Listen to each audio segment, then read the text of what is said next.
వాక్య ధ్యానం నడుచుకుంటుగా నైనా వాక్యం చెప్పుతున్నటువంటి నీ దాసుని నీ సిలువ సాక్షిని మరుగుపరచుకోండి. అయా పరలోకం నుండి వచ్చే అభిషేకంతోనైనా ఎదుగునైనా అభిషేకించండి దేవా. అయా మంచి బలంతో శక్తితో నింపండి ప్రభా. అయా నీ వాక్యమును నా తండ్రి మాకు తేటగానైనా అయా ఎదుగునైనా గుణార్థమైనటువంటి భావాలు తెలియపరిచే విధంగా నా ప్రభా ఈ దాసుని ద్వారా మాట్లాడండి. అయా అతని కాదు నా ప్రభు, మీరు మాత్రమేనైనా అయా మాట్లాడమని ప్రార్థిస్తున్నాను ప్రభా. అయా ఇదిగో నీటినటువంటి వాకును గ్రహింపగలిగే శక్తిని దయచేయండి. అయా ఇదిగో వాక్యానుసారంగా నడుచుకునే కృపలో నా తండ్రి నాకును మాకును అందరికీ అనుగ్రహించమని ప్రార్థిస్తున్నాను ప్రభా. ఈ మందిరంలో చేరిన ఆయన ఒట్టి చేతులతో వెళ్ళక నాయన హృదయములైన సంపూర్ణంగా నాయన అయా ఇదిగో నీ వాక్యంతో నింపుకొని ప్రభావ వాక్యానుసారంగా నడుచుకునే కృపలో మమ్మల్ని అందరినీ జ్ఞాపకం చేసుకోమని అయా ఇంతవరకు నేను మాకు వచ్చిన ప్రతి సమస్యను మించిన ఆయన విడిపించాలని విశ్వాసంతో నమ్ముచున్నాను ప్రభా.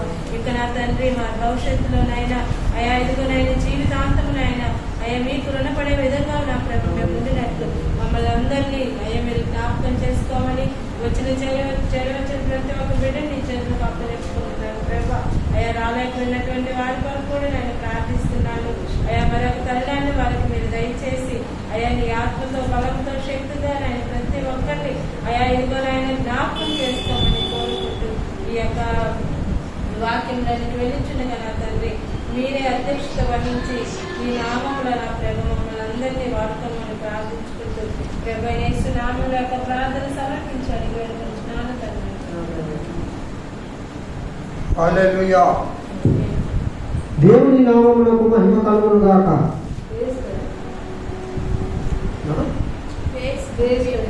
కంటి కదా పైకి ఊడ పట్టాలి.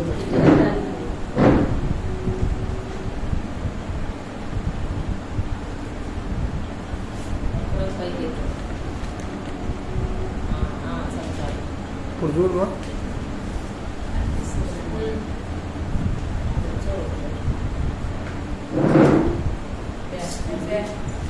పైకి ఎత్తాలి ఉండు ఎంత కదమ్మా.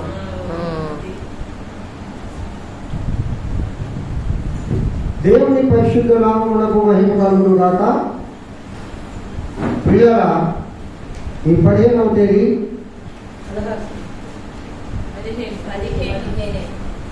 2025వ సంవత్సరంలో కరెక్ట్గా ఏప్రిల్ 18వ తేదీ మనకు గుడ్ ఫ్రైడే. అంటే ఇది ఒక 15 రోజులు, ఒక 18 రోజులు, 33 రోజులు ఉన్నాయి. 7 days గడిచిపోయింది. కావున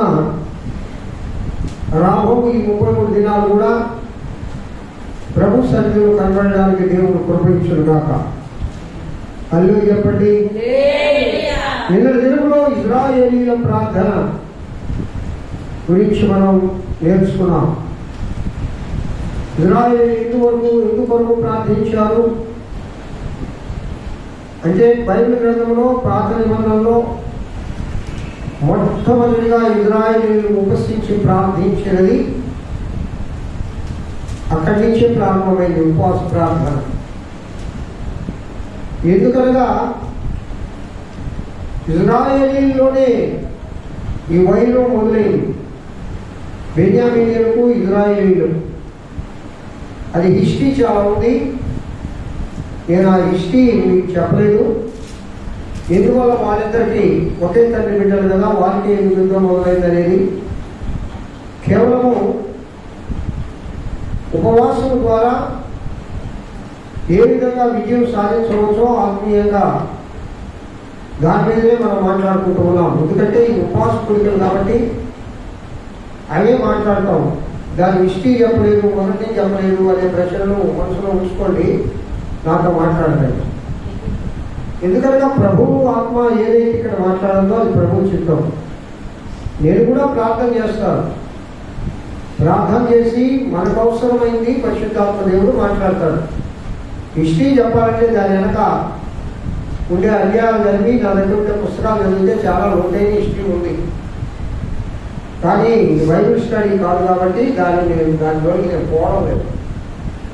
ఆత్మీయంగా ఉపస్థించి ప్రార్థిస్తే ఏ విధంగా విజయం సాధించారు, మనం కూడా ఏ విధంగా ఈ శరీర కార్యాలను సాతాను పట్ల విజయం సాధించాలో దాని గురించి చెప్పుకుంటున్నాం. మోషే గారి ఉపవాసం కూడా అదే కదా, ఆ 7 మెట్లు అవే కదా నేను చెప్పింది. కాబట్టి ఈ దినము ఇజ్రాయేలీలతో కాకుండా ఫిలిష్తీయులు, అసలు ప్రథమ శత్రువులు ఎవరైతే ఇజ్రాయేలీలకు ఫిలిష్తీయులు. సమూయేలు ప్రవక్త కాలంలో ఫిలిష్తీయుల వెడల ఇజ్రాయేలీలకు చాలా ఎక్కువ ఉంది. అనేక మార్లు ఫిలిష్తీయులు వచ్చి వారి యొక్క పంటను నాశనం చేసి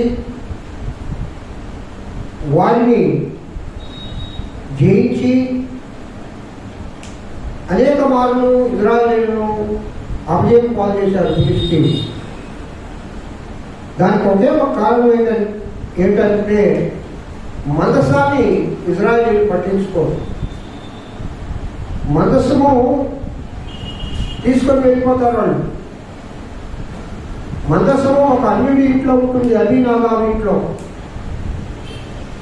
దాదాపుగా 20 సంవత్సరాలు ఆ మందసం లేకుండా ఉంటుంది. మందసము అంటే దేవుని సన్నిధి అని చెప్పాము మనం. దేవుని సన్నిధి ఎప్పుడైతే ఉన్నదో అప్పుడు శత్రు బెడద ఎక్కువైపోతుంది. ఏ యుద్ధంలో కూడా నువ్వు జయించలేవు. మందసము అనగా దేవుని సన్నిధి, దేవుడు, దేవుని కాపుదల, దేవుడు మన మధ్యలో ఉంటే లోకంలో దేన్నైనా జయించవచ్చు. ఫిలిష్తీయులు ఆ దినాల్లో ఇజ్రాయేలీల కంటే బలవంతులు. ఫిలిష్తీయుల జనాభా ఎక్కువ, సైనిక బలం ఎక్కువ, వారికి ఉండే జనబలం ఎక్కువ, ఆర్థిక బలం ఎక్కువ. ఇజ్రాయేలీలు తక్కువ మందిగా ఉన్నారు. కానీ దేవుని కృప ఉన్నంత కాలము, యెహోవా దేవుని మందస్సు ఉన్నంత కాలము ఇజ్రాయేలీలను ఫిలిష్తీయులే కానీ, అమ్మోనీయులే కానీ, పెరిజీయులే కానీ, యెబూసీయులే కానీ, మరి అన్ని జనాంగముల రాజులు ఎవరు కూడా ఇజ్రాయేలు పైన విజయం సాధించలేదు. యెహోషువ కాలంలో మోషే మరణించిన తర్వాత ఈ 7 రకాల రాజులను జయిస్తాడు ఆయన. 7 రకాల అన్ని రాజులను జయిస్తాడు. వారు చిన్న చిత్త వాడు కాదు. అది స్థిరమైన రాజ్యంలో ఒకటి కాదు. వాళ్ళు పాదచారులుగా వాళ్ళు ఐగుప్తు దేశం నుండి నడిచి వస్తూ ఆ రాజ్యాలను జయించుకుంటూ మొట్టమొదటిగా ఎరుకో గోడలు కూర్చి ఎరుకోను జయిస్తారు. ఈ విధంగా 7 రకాల రాజులను జయించుకుంటూ వెళ్తారు. అది వాళ్ళకు ఎప్పుడు కూడా ఇజ్రాయేలు పైన వాళ్ళకు వైరం ఉంటుంది. అంత పూర్వం ఆ పాలు తేళ్లు కాలే ఆ దేశాన్ని ఆ రాజుల పరిపాలనలో ఉండిందని వాళ్ళ యొక్క రాజ్యం అది. కానీ దేవుడు వారిని తరిమి ఆ రాజ్యాన్ని తన ప్రజలకు ఇస్తాడు. యెహోషువ గారు ప్రథమ కర్తగా ఉండి దేవుని చేతిలో ఒక బలమైన సాధనముగా ఉండి అనేక యుద్ధాలు చేస్తాడు. దేవుడి దగ్గర ఒకటే ప్రార్థిస్తాడు, నీవు మాతో వస్తే కానీ నేను ఇక్కడి నుంచి కదలం, నీవు రావాలా, యుద్ధము చేయవాడు యెహోవా, యుద్ధము యెహోవాదే అనే పాట కూడా అక్కడి నుంచే వచ్చింది యెహోషువ గారు. కాబట్టి పిల్లలు అప్పటి నుంచి కూడా ఈ ఇజ్రాయేలీల పైన ఈ ఫిలిష్తీయులకు, అమ్మోనీయులకు, పెరిజీయులకు, యెబూసీయులకు వీరందరూ కూడా చాలా కక్ష. ఎప్పుడు సమయం వచ్చినా ఇజ్రాయేలీలను ఓడించడానికి వీళ్ళు కత్తి కట్టుకుని ఉండేవాడు. అది కాక దేవుని సన్నిధి వీళ్ళ దగ్గర నుంచి దూరం అయిపోయిన తర్వాత మందసము అబీనాదాబు ఇంటిలోకి చేరిన తర్వాత 20 సంవత్సరాలు ఇజ్రాయేలీలు యెహోవాను అనుసరింప దుఃఖించుచుండగా. చూడండి, చదవండి 1 సమూయేలు గ్రంథము 7వ అధ్యాయము 1వ వచనం నుంచి. అంతటా కిర్యాతారీము వారు వచ్చి యెహోవా మందసమును తీసుకొని పోయి కొండల నుండే అబీనాదాబు ఇంట చేర్చి దానిని కాపాడుటకై అతని కుమారుడైన ఎలియాజరును ప్రతిష్ఠించిరి. మందసము కిర్యాత్యారీములో నుండు కాలము 20 సంవత్సరములాయను. ఇశ్రాయేలీయులందరూ యెహోవాను అనుసరింప దుఃఖించుచుండగా సమూయేలు ఇశ్రాయేలీయులతో ఇట్లనెను, మీ పూర్ణ హృదయంతోనూ యెహోవా యొద్దకు మీరు మన్ను కొనిన ఎడల మీరు అన్య దేవతలను అష్టారోతు దేవతలను మీ మధ్య నుండి తీసివేసి పట్టుదల కలిగి యెహోవా తట్టు మీ హృదయములను తెలిపి ఆయనను సేవించుడి. అప్పుడు ఆయన ఫిలిష్తీయుల చేతిలో నుండి మిమ్మల్ని విడిపించును.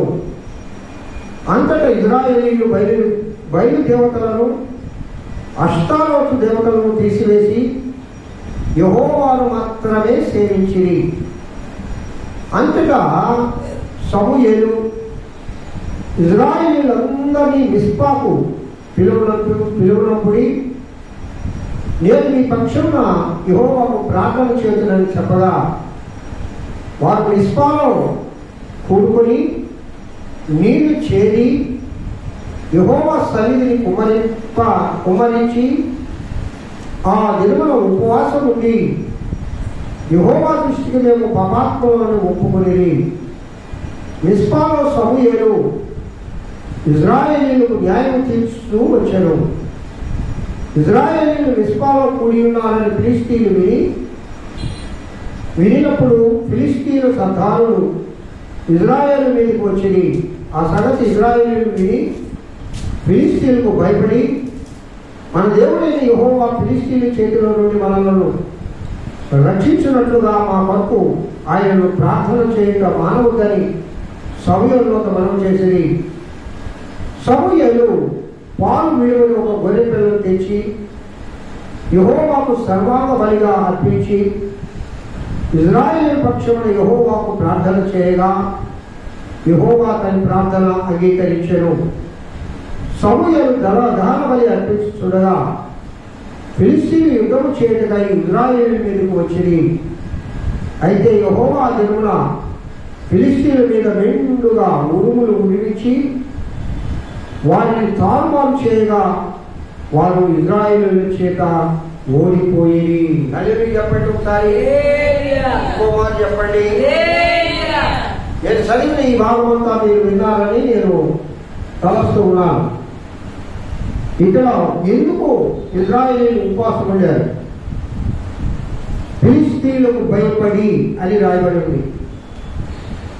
ఫిలిష్తీయులకు భయపడి. అదియూ కాక అంత పూర్వము ఫిలిష్తీయుల చేతిలో చాలా బాగా ఓడిపోయి ఉన్నారు. భయపడింది అంతే కదా, ఈసారి కూడా మమ్మల్ని ఓడిస్తాడు ఫిలిష్తీయులు అని. అప్పుడు సమూయేలు చెప్తాడు, మీరు నా ఎదుట రండి, మొట్టమొదటిగా మీ పూర్ణ హృదయంతో యెహోవాను సేవించండి. మీరు అష్టారోతు దేవతలను బయలు దేవతలను పూజిస్తూ వస్తున్నారు. వాటంటిని కాకుండా ఆ దేవతారాధనను వదిలిపెట్టి నిజ దేవుడైన యేసు క్రీస్తుకు మాత్రం ఆరాధన చేయండి. అప్పుడు దేవుడు మిమ్మల్ని కరుణిస్తాడని చెప్తాడు.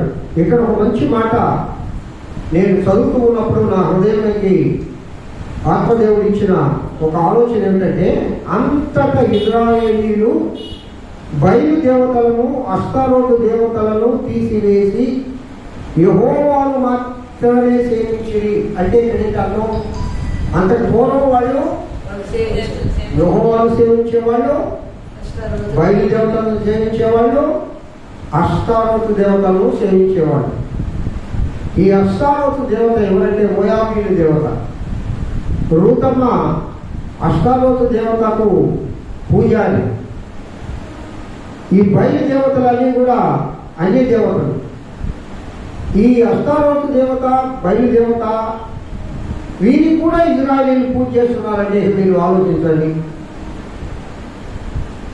వీరిని ఏ పరిస్థితుల్లో నుండి దేవుడు విడుదల చేసుకొచ్చాడు, ఎలాంటి కార్యాలు చేశాడు, ఎంత గొప్ప కార్యాలు చేశాడు, ఎర్రసంద్రాలు తీర్చాడు. ఐగుప్తులో నుండి 430 సంవత్సరాలు బానిసత్వం నుండి దేవుడు విడుదల చేశాడు. బండ నుండి నీళ్ళు ఇచ్చాడు, ఆకాశం నుండి మన్నా కురిపించాడు, కావాలంటే మాంసం ఇచ్చాడు, పాలించుడు. పాలెం మధ్యలో ఆ మందిరం పైన దేవుడి మహిమ వాళ్ళని దేవుడు ఆ మహిమల నుండి మాట్లాడేవాడు. ధర్మశాస్త్రం వీళ్ళ కాలంలో వచ్చింది.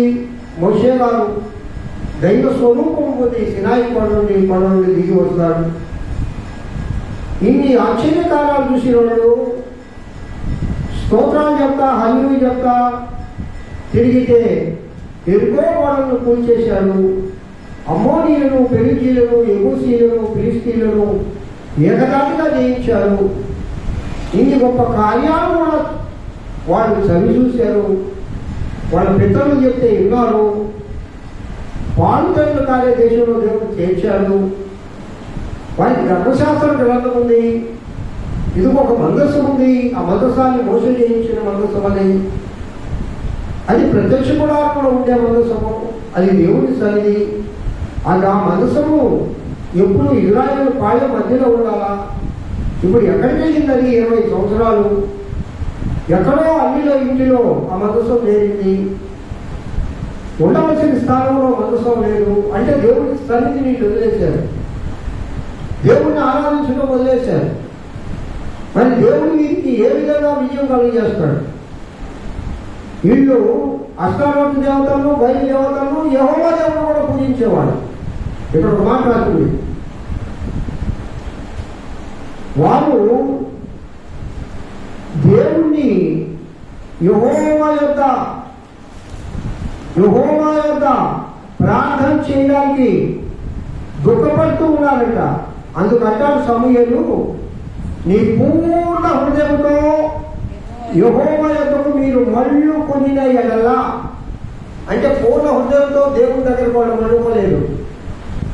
ఆపు హృదయం యెహోవా దేవుడు, మిగతా ఆపులో అన్య దేవతలు, అష్టారోతు దేవత, బయలు దేవతలు. అన్య దేవతలను, అష్టారోతు దేవతలను మీ మధ్య నుండి తీసివేసి ఏం చేయాలమ్మా? అమ్మా, ఉపవాసం నుండి ప్రార్థించే ముందు దేవుని దగ్గర ఒక విజయం పొందాలంటే అని పూర్ణ హృదయంతో దేవుని వైపు వెళ్ళాలా. First point. రెండవ పాయింట్, అష్టారోతు దేవతలను, అన్ని దేవతలను తీసివేయాల. మూడో పాయింట్, పట్టుదల కలిగి ఉండాలి. యెహోవా తట్టు హృదయాన్ని తిప్పాలా, అప్పుడు దేవుని సేవించాలి. దాదాపుగా ఈ 5 రకాలైన అనుభవాలలో కూడా నువ్వు నడిస్తే, అప్పుడు నువ్వు ఉపసించి ప్రార్థిస్తే దేవుడు నీ యొక్క ఉపసించి ప్రార్థించే ప్రార్థనకు జవాబిస్తాడు. నువ్వు ఓడిపోయే చోట దేవుడు నేను విజయం కలుగజేస్తాడు నీకు. ఎక్కడైతే నువ్వు ఓడిపోతావో, ఓడిపోయే చోట్ల నుండి దేవుడు నేను పైకి లేపుతాడు. ఎక్కడ నువ్వు పడిపోయి ఉన్నావో, పడిపోయిన స్థితిలో నుండి దేవుడు నేను పైకి లేపుతాడు. హల్లెలూయా చెప్పండి. ఎందువల్లనగా ఎప్పుడు పూర్ణ హృదయంతో దేవుడు తల్లి దిగాలను. అంటే ఇప్పటి వరకు ఇశ్రాయేలీయులు సంపూర్ణంగా యెహోవాను సేవించడం లేదు. అన్ని దేవతలను, బయలు దేవతలను, అష్టారోతు దేవతలను సేవిస్తూ ఉన్నారు. అది ఎంత సిగ్గుచేటని. దేవుడు ఇన్ని ఘనకార్యాలు చేశాడు. యెహోవా దేవుని బిడ్డల మీద, పస్కా బలి ఆచరించిన వారి మీద దేవుడే ప్రత్యక్షంగా మాట్లాడాడు మీతో. ధర్మశాస్త్రం అనే గ్రంథాన్ని మీకు ఇచ్చాడు. ఆ ధర్మశాస్త్ర గ్రంథంలో 10 ఆజ్ఞల్లో నేను తప్ప వేరొక దేవుడు మీకు ఉండకూడదు అనే ఒక కఠినమైన ఆజ్ఞని దేవుడు ఇచ్చాడు. ఆ ఆజ్ఞలు అతిక్రమించి దుఃఖిస్తున్నారట. దేవుడి దగ్గర ప్రార్థన చేయాలని మనసాన్ని కూడా వదిలేశారు, దేవుడి సన్నిధిని వదిలేశారు. దేవుడి సన్నిధిని వదిలి ఇంకా దుఃఖపడితే లాభేంటి? అందుకు సమూయేలు ప్రవక్త చాలా పౌరుషం కలిగిన ప్రవక్త అని. ఎలీషా తర్వాత సమూయేలు చాలా పౌరుషం కలిగినాడు. ప్రవక్తలకు మొగవాటు ఉండదు, దైవజనులు కూడా మొగవాటు ఉండకూడదు. కానీ ఇప్పుడు మొగవాటు లేకపోతే దైవజనులు అధ్యక్షులు ఉండదు.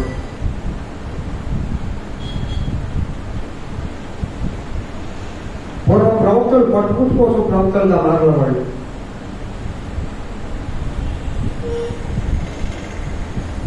భవనాలు కట్టుకోవడం కోసమో, బిడ్డలు చదివించుకోవడం కోసమో, లోకంలో బతకడం కోసమో వివాహాలు చేసుకొని ఆ విధంగా ప్రవక్తలు లేరు పూర్వకాలంలో. అందరు ప్రవక్తలు, కొందరు మాత్రము, ఎవరో కొందరు. వారు కేవలము దేవుని పిలుపు మేరకు వచ్చారు.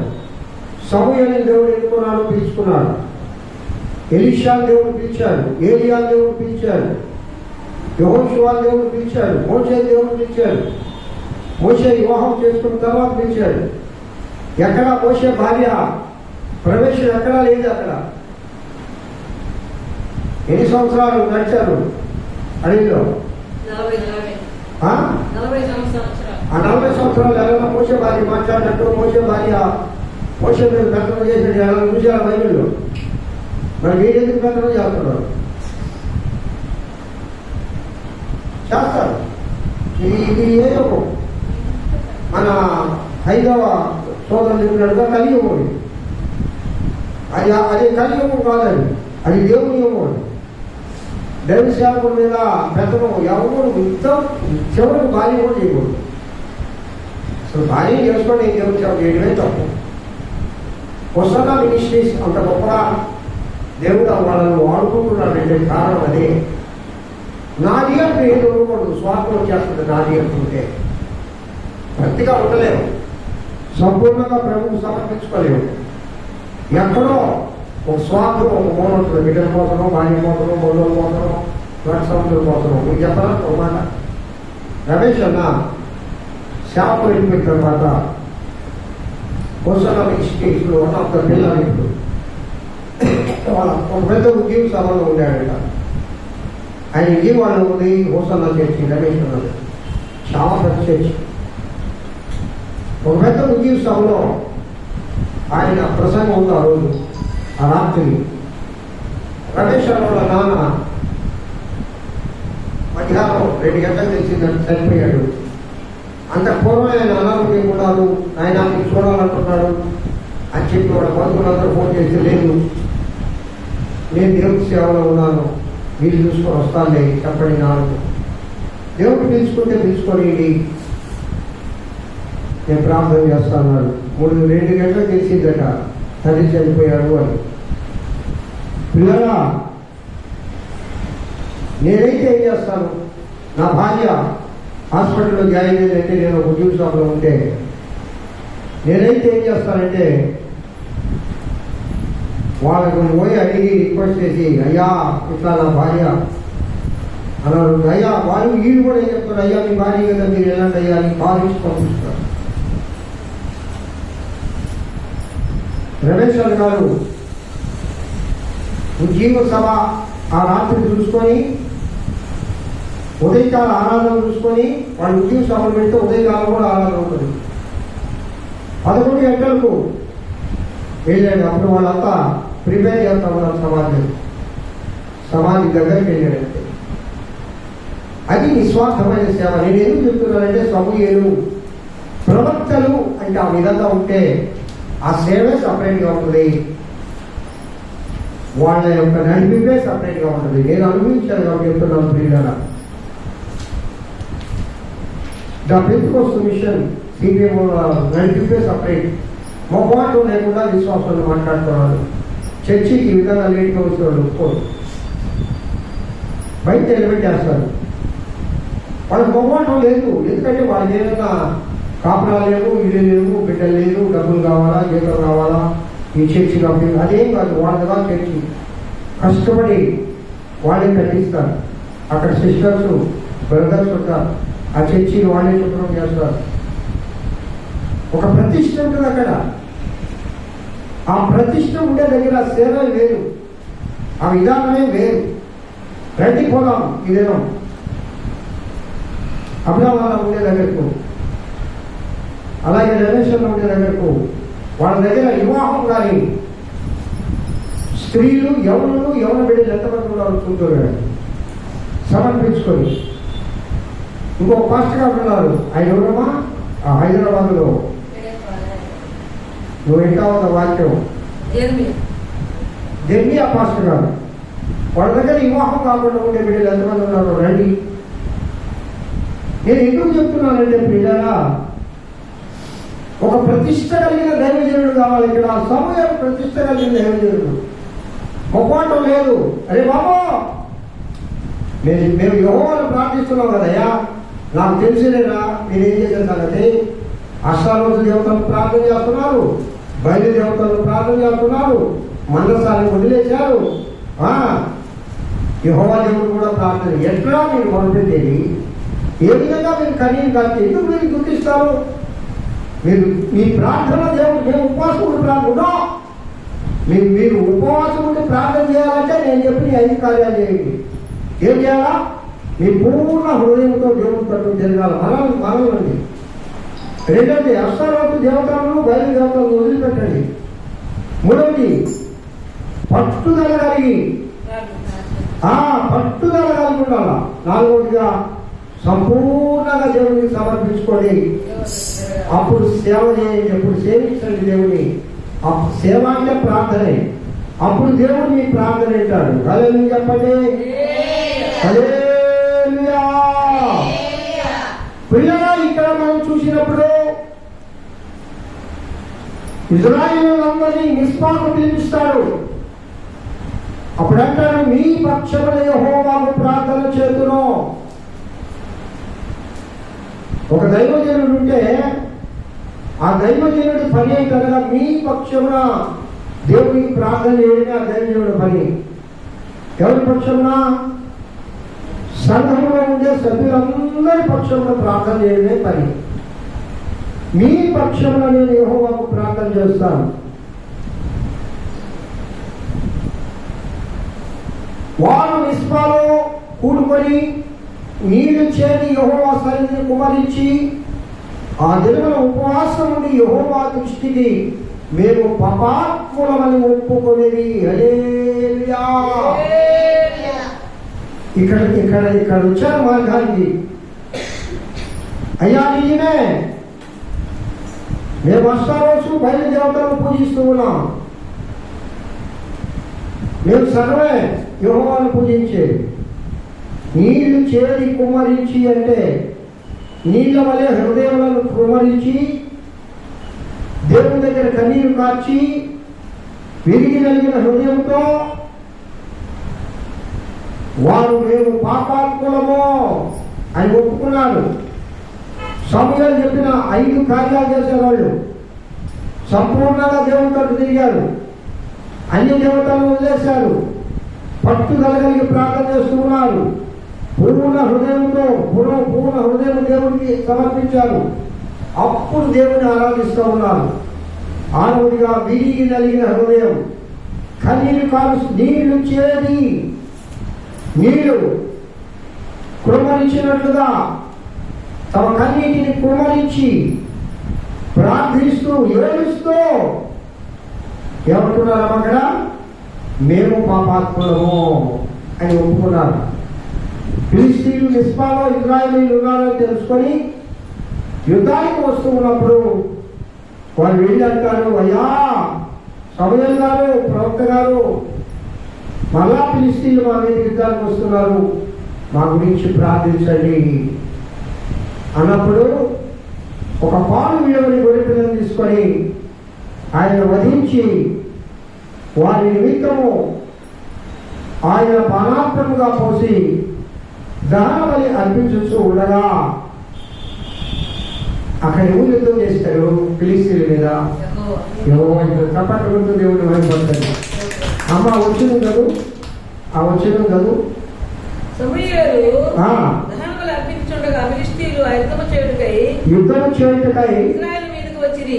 ఇశ్రాయేలీయుల మీదకు వచ్చింది. అయితే యెహోవా అయితే యెహోవా ఆ దినమున ఆ దినమున ఫిలిష్తీయుల మీద మెండుగా ఫిలిష్తీయుల మీద మెండుగా ఉరుములు ఉరిమించి ఉరుములు ఉరిమించి వారిని తారుమారు చేయగా వారిని తారుమారు చేయగా వారు ఇశ్రాయేలు చేత ఓడిపోయిరి. హల్లెలూయా. దేవుడు తారుమారు చేశాడు వాళ్ళని. అమ్మా, ఇప్పుడు ఇజ్రాయేలీలు అక్కడే ఉన్నారు, ఫిలిష్తీయులు వస్తూ ఉన్నారు. ఉరుములు ఉరిమించారంట. ఉరుములు ఉరిమించి అంటే వడగండ్లు పడ్డాయి, ఉరుములు ఉరిమినాయి, తారుమారు అయిపోయారు, భయపడిపోయారు. మరి ఇజ్రాయేలు పాలనలో ఇజ్రాయేలీల మీద ఇజ్రాయేలు దగ్గర ఏ అలజడి లేదు. అక్కడేముంది? ప్రశాంతత ఉంది. అక్కడ ఏం వల్ల ప్రశాంతత ఉంది? సమూయేలు ఏం చేస్తూ ఉన్నాడు? దహన బలి అర్పిస్తూ ఉన్నాడు. అదే చెప్పండి ఒకసారి. పాలు విడవని గొర్రె పిల్లలు తీసుకొని ఆయన బలి అర్పిస్తూ ఉన్నాడు. ఇజ్రాయేలు పక్షాలు ప్రార్థన చేస్తూ ఉన్నాడు. ఇజ్రాయేలు పశ్చాత్తాపడుతూ ఉన్నారు. ఇజ్రాయేలు కన్నీరు కాలుస్తూ ఉన్నారు. ఇజ్రాయేలు తమ జీవితాన్ని మార్చుకున్నారు. ఇజ్రాయేలు దేవుని తట్టు తిరిగారు. ఇజ్రాయేలీలో పాపాత్మలను ఒప్పుకొని పాపాన్ని వదిలిపెట్టారు. కావున దేవుడు వారి పక్షాన్ని యుద్ధం చేశాడు. తప్పని కొడుతూ దేవుడు వారి పక్షాన్ని. నీ పక్షంలో దేవుడు యుద్ధం చేయాలంటే, నీకు ప్రశాంతమైన జీవితం దేవుడు ఇవ్వాలంటే, నీకు విజయం కలుగు చేయాలంటే ఈ 6 అనుకోవాలనుకున్నారు కూడా నడవాలి. ఏ 6 అనుభవం చెప్పండి?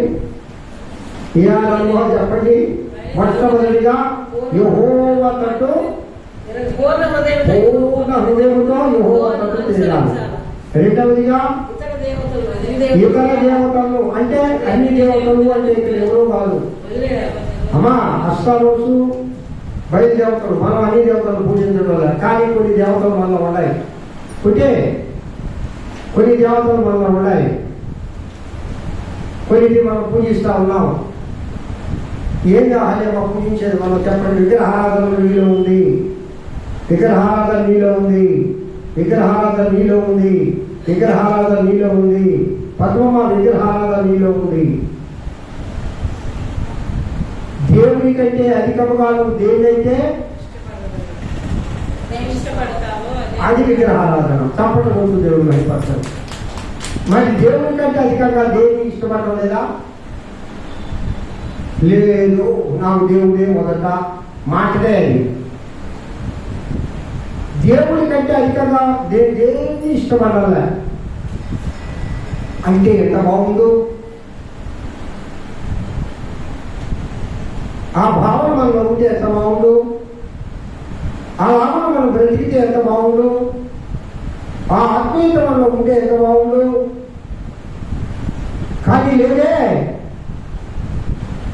దేవుడి కంటే ఎక్కువగా లోకంలో ఉన్న వాటిని, లోకాక్షలను మనం ప్రేమిస్తూ ఉన్నామే.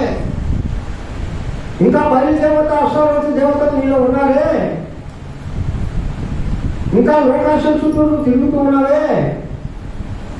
మరి దేవుడి పక్షాన్ని యుద్ధం ఎట్లా చేస్తాడు? దేవుడు నీ పక్షాన్ని యుద్ధం చేసి నీకు విజయం చేకూర్చాలి. ఫిలిష్తీయులు అంటే ఈ లోకము, సాతాను.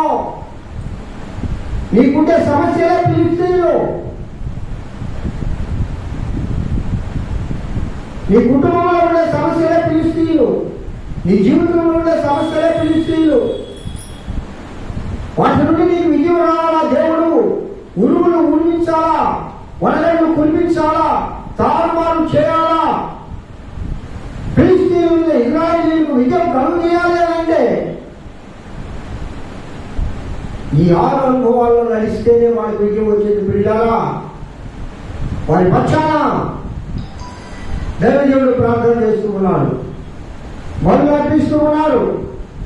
మందసాన్ని వదిలిపెట్టారు వాళ్ళు.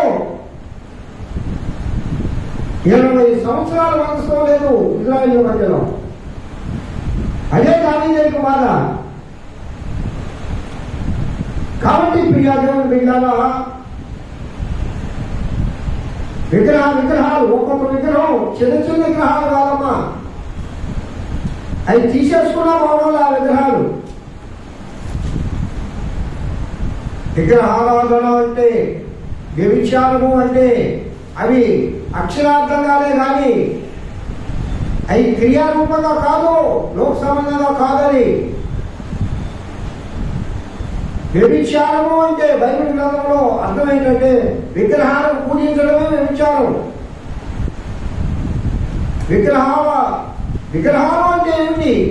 నీలో ఉన్న లోకాశలే దేవుడి కంటే అధికముగా దేని ఇష్టపడతామో అది నీకు ఒక విగ్రహము, అది నీకు ఒక అక్షరావతి దేవత, అది నీకు ఒక బయలు దేవత.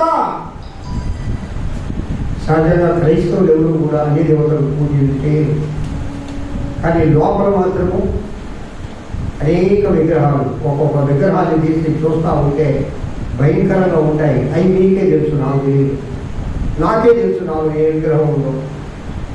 దేవుడి కంటే ఎక్కువగా దేన్ని ప్రేమిస్తున్నానో నాకు తెలుసు, మీకు తెలుసు. కావున ప్రియులారా, ఉపవాసముని ప్రార్థించి ఈ 40 దినాల్లో మనం ఏమన్నా విజయం సాధించాలా అని అనుకుంటున్నామేమో. ఆలోచనకి వచ్చిందా? ఆలోచనలు నడుస్తున్నావా? ఈ 40 దినాల తర్వాత కూడా నా జీవితం మారాలా, నా బిడ్డల జీవితం మారాలా, నా కుటుంబ జీవితం మారాలా, నా కుటుంబంలో కార్యం జరగాల, ఇదిగో దేవుడు ఈ కార్యం చేయాలా అని ఆశపడుతున్నావా? ఆశపడితే యారు అనుభవాలు కూడా ఉన్నాడు. దేవుడు నీకు విజయం అనుభవిస్తాడు. అనేది చెప్పండి, చప్పట్టు వరకు దేవుడు ప్రియరా. ఈ అనుభవాల గుండా నువ్వు నడవాలి, ఈ అనుభవాల గుండా నువ్వు నడవాలి. నేను చెప్తాను, విగ్రహాన్ని వదిలేయండి.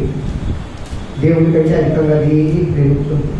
అవి నిలబడవు, అవి లైమైపోయి నువ్వు ప్రేమించేది ప్రతి ఒక్కటి అది లైమైపోయేది, స్థిరమైన కాదు.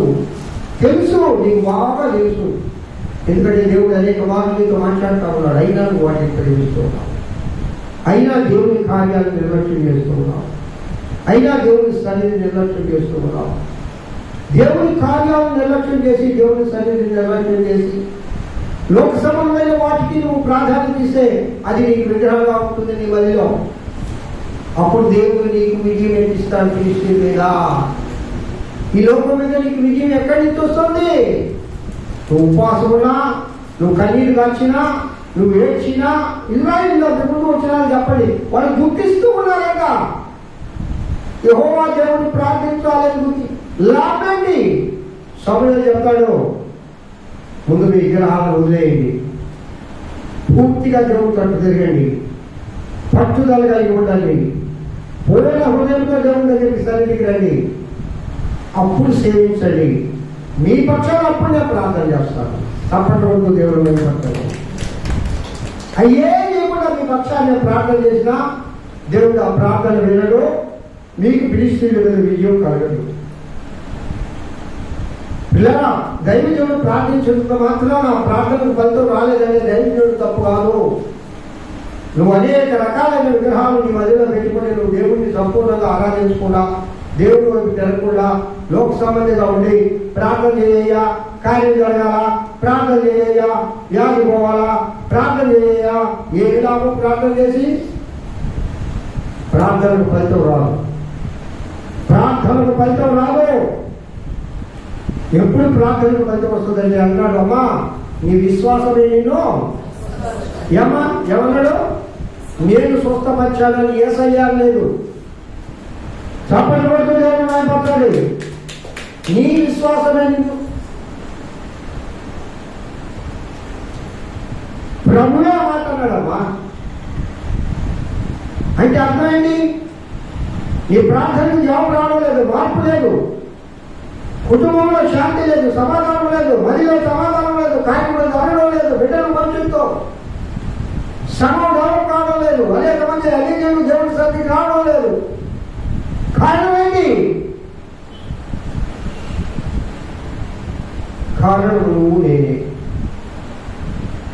మన హృదయాలలో అన్ని దేవతలను పెట్టుకొని, విగ్రహాలను పెట్టుకొని ప్రభు సన్నిధికి వచ్చి 40 దినాలు కాదు, 100 రోజులు కాదు, 360 రోజులు ప్రార్థన చేసినా సంపూర్ణంగా దేవుడి తట్టు నువ్వు తెలియకుండా, నీలో ఉన్న అన్ని దేవతలను నష్టావచ్చు, బయలు దేవతలను వదిలిపెట్టకుండా, పట్టుదల కలిగి ప్రార్థించకుండా,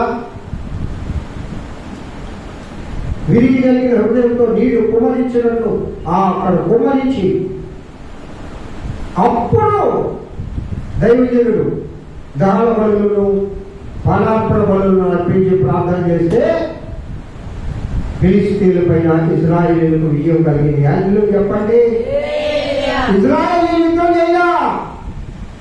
దేవుడే యుద్ధం చేశాడు.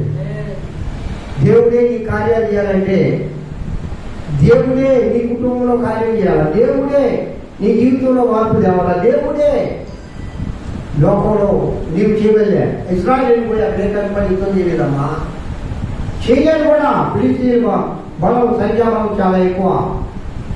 తారుమారు చేశాడు, వాళ్ళని భయపెట్టాడు దేవుడు. ఎక్కడే కాదు, చాలా మార్లు జరగండి మీరు యెహోషువ యుద్ధానికి వచ్చినప్పుడు కూడా తారుమారు చేశాడు దేవుడు. గలిబీలు పుట్టించాడు. అసలు వాళ్ళు కళ్ళే కనపడలా, గుడ్డలు అయిపోయారు వాళ్ళు. మేఘాలు వాళ్ళని కమ్మినాయి. ఇశ్రాయేలీయులు వచ్చి వాళ్ళని చంపేశారు. వాళ్ళ కత్తులు ఎడిపోయో వాళ్ళకి తెలియదు, వాళ్ళ బలం ఏమైపోయిందో వాళ్ళకి తెలియదు, వాళ్ళు ఎందుకు నేర్పించిపోయారో వాళ్ళకి తెలియదు. అయ్యా, ఇజ్రాయేల్ కాదురా యుద్ధం చేసేది, వారి పక్షాన్ని యెహోవా దేవుడు యుద్ధం చేస్తున్నాడని పరామైపోయారు, ఓడిపోయారు, వాడిపోయారు, యుద్ధపోయారు. పిల్లగా నీ జీవితాల్లో కూడా ఈ కార్యాలు జరగాలంటే 6 అనుభవాలు కూడా ఉండి అప్పుడు ఉపవసించి ప్రార్థిస్తే దేవుడు నీ పట్ల కార్యము చేయుగాక. హల్లెలూయా. ఒక మహిమాన్వితమైన మహోన్నతమైన ఒక కార్యము నీ కుటుంబంలో జరగాలి అంటే, ఆశ్చర్యకరమైన కార్యం ఈ 40 దినాల తర్వాత నా జీవితంలో, నా కుటుంబంలో, నా బిడ్డల జీవితంలో, నా సంఘ జీవితంలో జరగాలి ప్రభు అని ఏ అంశాల గురించి నువ్వు ప్రార్థిస్తూ ఉన్నావో ఆ ప్రార్థనలో నీకు విజయం రావాలంటే 6 అనుభవాలు కూడా నడిచినప్పుడు ఇశ్రాయేలీయులకు విజయం ఇచ్చిన దేవుడు నీకు నువ్వు విజయం ఇచ్చను కాక. అలాంటి కృప నా ప్రియుని యేసయ్య మనందరికీ దయచేయను గాక. అలాంటి ఆత్మతో ప్రభు మనల్ని నింపును గాక. మనలో ఉన్న విగ్రహములు ఒక్కొక్కటిగా చాలా ఉన్నాయి. అవి నేను లెక్క పెట్టలేదు, మీరు కూడా లెక్క పెట్టలేదు. ఒకటి తీసుకుంటే ఇంకొకటి వస్తుంది, ఒకటి తీసుకుంటే ఇంకొకటి వస్తుంది, ఒకటి తీస్తే ఇంకొకటి వస్తుంది. చాలా ఉన్నాయి. ఒక్కొక్కటిగా తీసేసుకోండి, సంపూర్ణంగా పూర్ణ హృదయంతో దేవుడు మళ్ళీ నీళ్లు కుమరించినట్లుగా వీరికి కలిగిన హృదయంతో కన్నీటి ప్రార్థనతో ఉపసించినప్పుడు ప్రార్థించండి. దేవుడు మీ జీవితంలో విజయం అనుగ్రహించును గాక. హల్లెలూయా. దేవుడి వాక్యమును దీవించి ఆశీర్వదించును గాక. Praise the Lord. ప్రార్థన చేసుకుందాం. మన మధ్యలో ఉన్న కుట్టి మళ్ళా మేడమ ప్రార్థన చేస్తాను. కుట్టి నువ్వు ప్రార్థన చేయి, తర్వాత మేడం ప్రార్థన చేస్తుంది. రామ్ చేసి తీసుకురాను.